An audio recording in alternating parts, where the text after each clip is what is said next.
Hello friends, my name is Rupali. Today I am going to teach you about the two dimensional diagrams, जिसके अंदर हम पढ़ेंगे ogive, graph of time series and free curve और smooth frequency curve. तो first है free frequency curve और smooth frequency curve. इसमें क्या होता है, in this it is drawn by the free hand to the various points of the polygon in such a way that the area included is just the same as that of polygon. मतलब इसको हम very free hand से बनाते हैं and it is very easy to draw. So this is the explanation. This you can learn and write in the exam. This is the example, like यहाँ पर histograms बनाए हैं, उसके mid points को join करके we have made this smooth frequency curve with the free hand.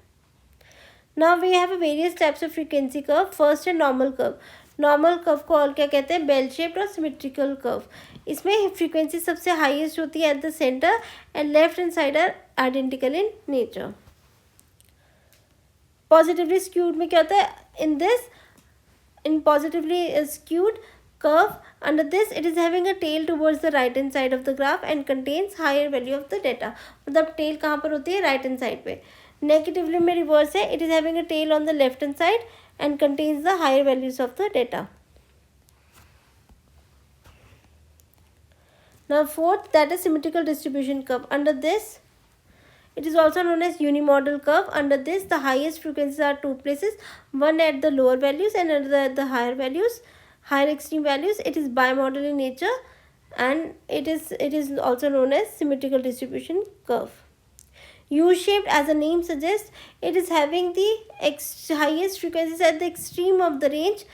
It means the higher chance of movement being found at the extremes rather than in the center. It is like a U-shape where the lower values are in the center. Now J-shaped curve, as the name predicts.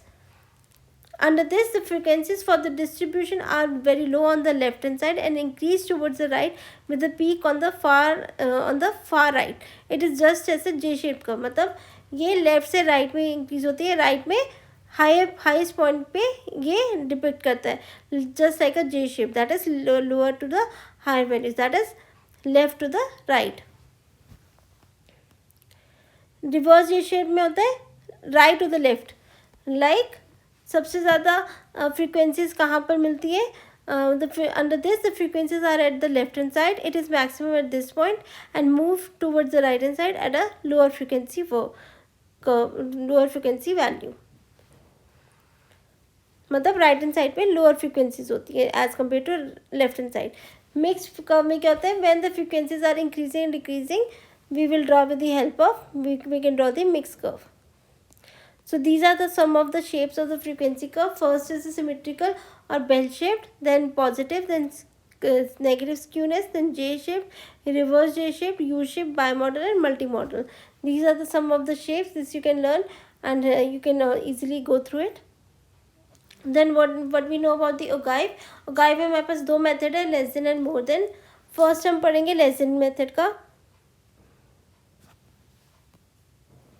हमारे पास less than में क्या है, 0 to 10 class interval given है, 0 to 10, 10 to 20, 20 to 30 up to 70 to 80, उसी के सामने frequencies given है। तो फर्स्ट ऑफ ऑल हम लेस देन में ड्रॉ करेंगे। तो इसमें सबसे पहले क्या आएगा, बिलो 10। बिलो 10 में क्या आता है, 2। बिलो 20, 2 + 3 5। बिलो 30, बिलो 30 क्या है, 2 + 3 + 7 that is 12। Then below 40, 2 + 3 + 7 + 11, 2 + 3 + 7 + 11 that is 23। Then below 50 is 38। तो इसी वजह से हम लेस देन का बनाएंगे और इसके सामने इसको ड्रॉ करेंगे, लाइक 10, 20, 30, 40, 50, 60, 70, 80 एक्स क्लास इंटरवल्स ले लिए और फ्रीक्वेंसीज बाय वेरिएबल लिए। उसी के बेसिस पे बिलो 10, 10 के आगे क्या है, 2 पे डॉट लगेगा। देन 20 के आगे क्या है, 5 पे डॉट लगेगा। 30 के आगे 12। इसी वजह से इन पॉइंट्स को जोड़ के we can draw the frequency curve. Now more than में क्या है मेथड, सारी फ्रीक्वेंसीज को ऐड करेंगे, वो बनता है 42। ठीक है, तो फर्स्ट मोर देन 110 में क्या है, 42। देन मोर देन 115 में क्या आएगा, 42 - 2 40। देन मोर देन फिर 120 में क्या आएगा 40 माइनस 6 34। इसी वजह से मोर देन 120 में मोर देन 125 में क्या आएगा 34 माइनस 10 24। तो इस वजह से हम मोर देन का कर्व बना सकते हैं लाइक दिस। 110 के आगे क्या लिखा 42, देन 115 के आगे पॉइंट लगा 40। इसी वजह से हम मोर देन का ग्राफ बना सकते हैं। इसमें कंबाइन भी बनता है, ये this is the combine, you can check and easily make.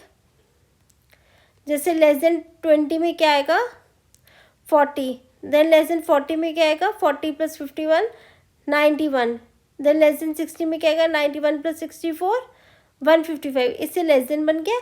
More than नहीं कैसे आएगा इन सब का टोटल।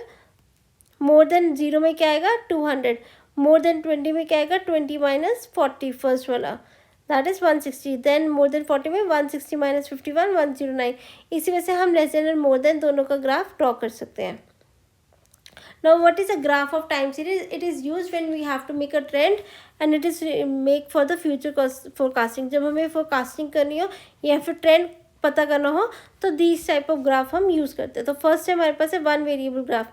वन वेरिएबल ग्राफ में क्या है हमारे पास एक्सपोर्ट्स, लाइक यहाँ पर एक्सपोर्ट्स की बने, this is only one variable. तो इसको सिंपली हम ड्रॉ करेंगे।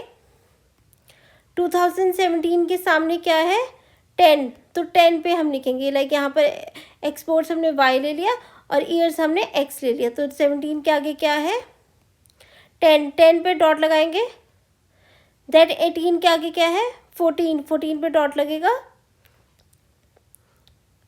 देन 19 में है 7, 2020 में है 20, 2021 में है 25। इन सब के सामने डॉट लगा के फ्री हैंड से हम इसको ग्राफ को ड्रॉ करेंगे।